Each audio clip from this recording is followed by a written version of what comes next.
Hey mga brods, kilala nyo ba? Ito pong si Jason Brickman, yes, from Mono Vampire na dito siya talaga nag-trending to Abra Solid North waivers sa MPBL. Yes, ito talaga yung pinaka-inaabangan na magpapadraft mga kabrods. Ito pong si Jason Brickman, ito pong 6 slot na point guard na ito from San Antonio, Texas na Phil-Am mga kabrods. Sa edad niyan 33 years old mga kabrods.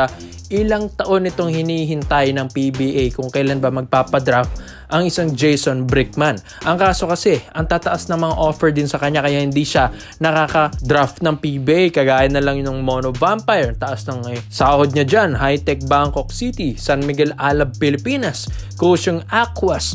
Ngayong nasa Abra Weavers na ito na isa rin sa mga mataas magpasahod sa MPBL, mga kabrods, baka makulangan din ang isang Jason Brickman dyan. Kaya ito, ang former T1 League Champion, T1 League All-Star, T1 League Most Valuable Import 2022, isang ABL Champion 2016, ABL Finals MVP 2016, two-time NCAA Assist Leader na isa ngayon sa mga potential na magpapadraft ng PBA Rookie 2025. Kaya ito pong si Jason Brickman ay isa sa mga minamata ngayon na point guard ng SMB. Yes, sa edad niyang 33 years old, ang dami pa rin namang nagkaka-interest sa kanya.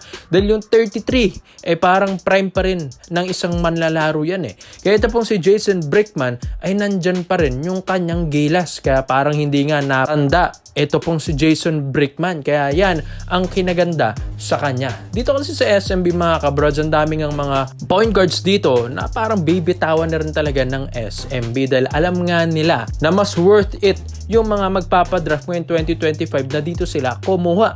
Maski ngayon Simon Enciso, 'di ba? Nasa na ngayon? 'Di ba binalik ng TNT dahil pinakawalan na ng SMB. Kaya ito, ang daming nga mga point guards din diyan na nanganganib nga daw na pwede nilang gawing trade asset mga kabrods or habang mataas pa yung mga value nila. Kaya ito pong si Jason Brickman na isa rin sa mga potential na gustong kunin ng SMB ay talagang magaling naman lalaro ito mga brods. Hindi rin biro ang isang Jason Brickman. Ay talagang pure point guard ito. Kayang umassist, kayang gumawa ng play, ng sariling play niya mga kabrods. Yan ang kinaganda kay Brickman. And isa pa dito, talagang scorer, pure scorer. Ang isang Jason Brickman, hindi naman ito magiging MVP sa Taiwan noong taong 2022 kung hindi naman to magaling, di ba mga kabrods? Kaya yan ang isa sa mga respetadong point guard na magpapadraft ngayong rookie 2025 mga kabrods. Kaya dito sa SMB, bro yan kung makukuha nila ito. Tapos ang kanyang katandem dyan, si CJ Perez talagang ayawan na. Kaya yung Wami Chongson mga kabrods, baka nga ito yung isa sa mga bibitawan ni rin ng SMB dahil sabi nga nila, mas magaling pa nga daw doon yung Terrence Romeo. Kaya ito pong si Jason Brickman, mas malakas din naman di hamak ang player na ito. Kaya dito sa SMB mga kabrods, expect nyo na magkakaroon talaga ng adjustment sa point guards position dyan once na pumasok ito pong si Jason Brickman. Dahil syempre, bakit mo naman ibabangko ang isang player na ito na talagang former champion, purong point guard, former MVP ng Taiwan. Syempre mga brods, once na pumasok ito ng SMB, bibigyan ng minuto ito ni Coach Leo Austria. At napakalaking tulong na ito mga brods para sa SMB. Kung gusto talaga nilang bumawi why not kunin talaga nila ito pong si Brickman at i-push nila at kausapin ng agent ni Brickman na siya ang ida-draft ng San Miguel Beermen. Hindi talaga magsisisi ang SMB dito mga kabrods. Talaga mabibigyan pa niya ng kampyonato kung sakali. Kaya ikaw mga brods Jason Brickman to SMB, babagay ba siya dito mga kabrods? Dito naman po tayo sa kabilang balita naman natin mga brods. May balita nga tayo dito po 6'4", 6'5" Arvin Tolentino from Northport, Batangas. Ayon din kasi sa mga reports and rumors natin, ito pong si Arvin ay ito, ino-offeran pala overseas. Ito, ino-open niya ito kay na Coach Bonitan at sa mga ibang management ng Northport, Batangas.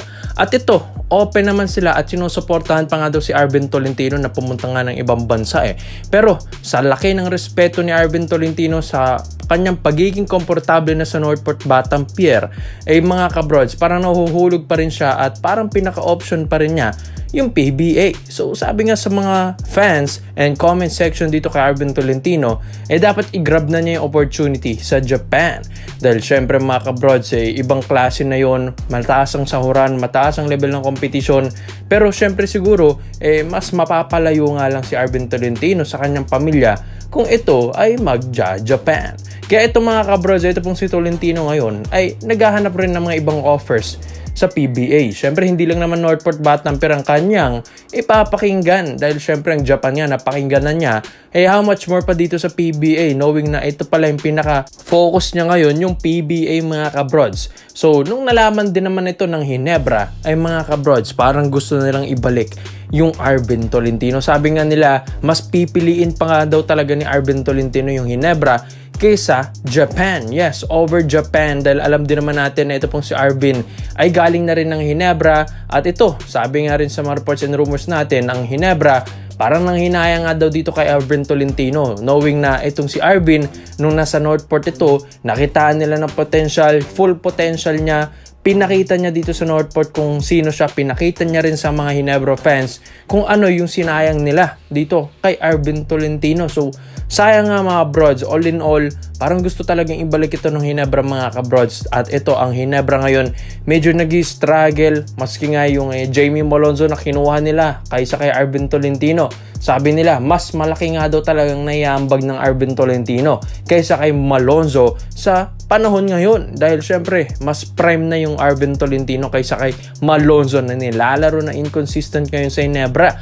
Kaya mga kabrods, open na open sa Arvin Tolentino sa mga offers ngayon sa PBA. Kaya sana, wag sayangin ng Ginebra ito pong opportunity na open pa si Tolentino knowing na ito, pumipili pa ito ng kanyang koponan. Syempre, kailangan lang mag-step up ditong Ginebra. Ang Japan nga, pinapakinggan ni Arvin Tolentino. Paano pa kaya yung offer ng Ginebra? Na ito naman talaga yung isa sa mga crowd favorite sa PBA at ito rin yung isa sa mga dream ng mga players na mapuntahan na koponan, ang Ginebra. San Miguel, San Barangay Ginebra na naman talaga ang isa sa mga maraming fans talaga dito sa PBA. Kaya kapag nakapunta na dito, syempre mga kabrods, pwede ka na magkaroon ng kampeonato at tataas pa ang iyong popularity. Kaya dito sa Ginebra, alam din naman na nila yung laruan ni Arvin Tolentino knowing na dito nga nila napa-improve itong si Arvin sa Ginebra.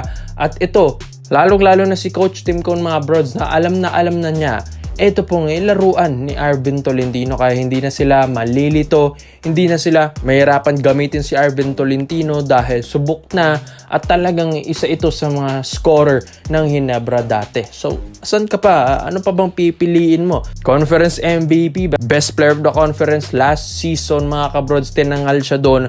Kaya ito, worth it naman, deserve na lahat niyon ni Arvin Tolentino kaya nagkakaroon siya tuloy ng offers sa Japan. Kaya sayang nga ako mga kabrods kung ito ay papalagpasin pa ng Ginebra dahil si Tolentino ay handang makinig ng mga offers sa PBA. Kaya ikaw mga bros, sa tingin nyo ba dapat bang ibalik ng Ginebra si Arvin Tolentino? Mas dagdag ito ng scoring, defense, offense ng Ginebra kung sakali mga kabrods. Kaya komento mo lang opinion mo dito mga bros at isa-isa natin yan. Salamat po sa panonood mga bros.